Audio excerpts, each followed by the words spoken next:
નમસ્તે સ્ટુડન્ટ, આજે આપણે વધારે એક સ્પ્લિટ ફેઝ ઇન્ડક્શન મોટર એટલે કે capacitor start capacitor run induction motor જોવાના છીએ. તમને ખ્યાલ છે કે single phase induction motor self starting motor નથી અને એને સેલ્ફ સ્ટાર્ટ કરવાની બે રીત છે. એક છે શેડેડ પોલ અને એક છે સ્પ્લિટ ફેઝ. સ્પ્લિટ ફેઝ એટલે કે એક ફેઝને બે ભાગમાં ડિવાઈડ કરવા, જેથી કરીને તમારી motor rotating magnetic field produce કરી અને રન કરી શકે. આપણે જોયું હતું કે સ્પ્લિટ ફેઝ જે મોટર્સ છે એની અંદર બે વાઇન્ડિંગ હોય, સ્ટાર્ટિંગ વાઇન્ડિંગ અને રનિંગ વાઇન્ડિંગ.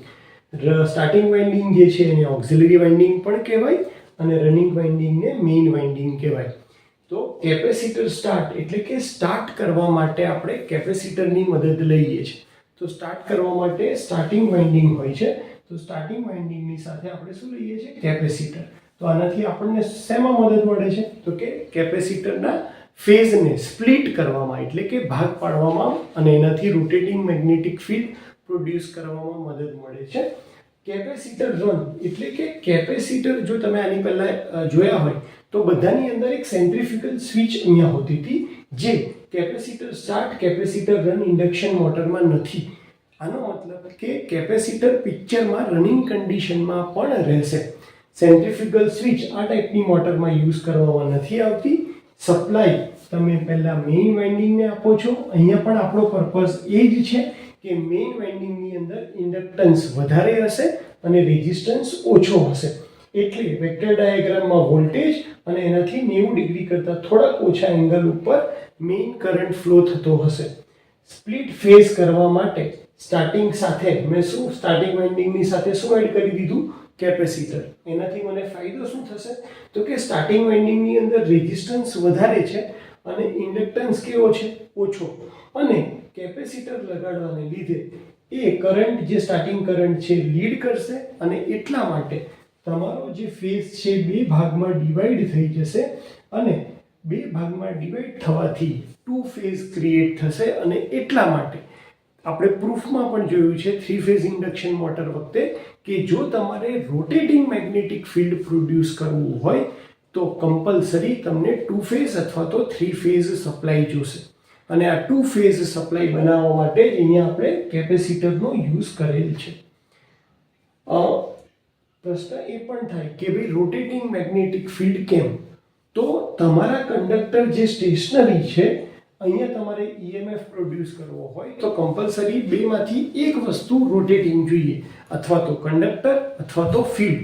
અહીંયા તમારા કંડક્ટર સ્ટેશનરી હોવાને લીધે આપણે કમ્પલસરી મેગ્નેટિક ફિલ્ડને રોટેટ કરવું પડે અને એ રોટેટ કરાવવા માટે જ આપણે ટુ ફેઝ સપ્લાયનો યુઝ કરીએ છીએ. અને એટલે જ એ સ્પ્લિટ ફેઝ મેથડની one of the type of motor છે. કઈ? Capacitor start capacitor run motor. એટલે કે સ્ટાર્ટિંગમાં પણ કેપેસિટર હેલ્પ કરે છે અને રનિંગ વખતે પણ એ સર્કિટનો જ પાર્ટ છે, સર્કિટમાંથી નીકળતો નથી. તો આનાથી આપણને બે ફાયદા થવાના છે. પહેલું કે ટોર્ક સારો મળે છે. Capacitor start induction run motor કરતાં અહીંયા તમને જે ટોર્ક છે, સ્ટાર્ટિંગ ટોર્ક, એ 300%ની આજુબાજુ મળે છે અને ટોટલ મેક્સિમમ ટોર્ક જે છે એ 450%ની આજુબાજુ મળે છે. તો ટોર્ક સ્લિપની કેરેક્ટરિસ્ટિક્સ તો બધી જ ઇન્ડક્શન મોટર માટે અને બધી સિંગલ ફેઝ ઇન્ડક્શન મોટર માટે તમને ખ્યાલ છે કે આટલી જ રહેશે. પણ સૌથી ઓછી કોની છે? તો શેડેડ પોલની છે. શેડેડ પોલ પછી રેઝિસ્ટન્સ સ્ટાર્ટ મોટરનો ટોર્ક થોડોક વધારે આવે છે. એના પછી જે capacitor start induction run motor છે એનો ટોર્ક એના કરતાં વધારે છે. અને આ ચોથી ટાઈપ છે કેપેસિટર સ્ટાર્ટ કેપેસિટર રન. એનો ટોર્ક બધામાં આપણને સૌથી વધારે અત્યારે મળી રહ્યો છે. તો જ્યારે પણ આપણને એક્ઝામની અંદર capacitor start capacitor run motor પૂછાય તો આપણે સૌથી પહેલા મેઇન વાઇન્ડિંગ ડ્રો કરવાની છે. બાજુમાં લખવાનું છે કે એમાં XL હાઈ, R લો. ત્યારબાદ ઓક્સિલરી વાઇન્ડિંગ એટલે કે સ્ટાર્ટિંગ વાઇન્ડિંગ દેખાડવાની છે, જેમાં રેઝિસ્ટન્સ વધારે, ઇન્ડક્ટન્સ ઓછો. બાજુમાં કેપેસિટર ડ્રો કરવાનું છે, જે પરમનન્ટ કનેક્શન છે અને એટલા માટે અહીંયા સેન્ટ્રીફ્યુગલ સ્વિચ આવશે નહીં. ત્યારબાદ આપણે એનો વેક્ટર ડાયાગ્રામ ડ્રો કરવાનો છે અને ત્યારબાદ ટોર્ક સ્લિપની કેરેક્ટરિસ્ટિક્સ ડ્રો કરવાની છે. એમાં પર્સન્ટેજ ખાસ લખવાના છે. અને કેપેસિટર સ્ટાર્ટ કેપેસિટર રનની એપ્લિકેશન તો બધાને ખ્યાલ હશે વર્લ્ડ વાઇડ કેમ? કારણ કે સીલિંગ ફેનની અંદર જે મોટર યુઝ થાય છે એ આપણી capacitor start capacitor run motor છે. ત્યારબાદ આવે છે ટેબલ ફેન, કન્વેયરની અંદર, એર કન્ડિશનરની અંદર અને વોશિંગ મશીનની અંદર આપણે કેપેસિટર સ્ટાર્ટ કેપેસિટર રન મોટરનો યુઝ કરીએ છીએ. અહીંયા તમારે રોટરનો પોર્શન દેખાડવાનો છે. રોટરના કંડક્ટર્સ છે જે એન્ડ રિંગથી શોર્ટ સર્કિટ કરેલા છે.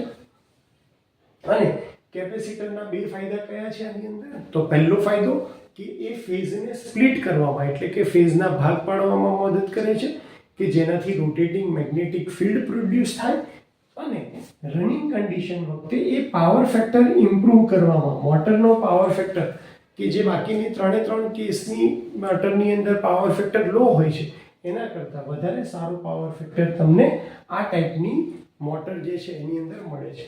તો આઈ હોપ કે તમને capacitor start capacitor run motor વિશે આઈડિયા આવી ગયો હશે. તમારો ટાઈમ આપવા માટે અને શાંતિથી આ વિડીયો જોવા માટે થેન્ક યુ સો મચ.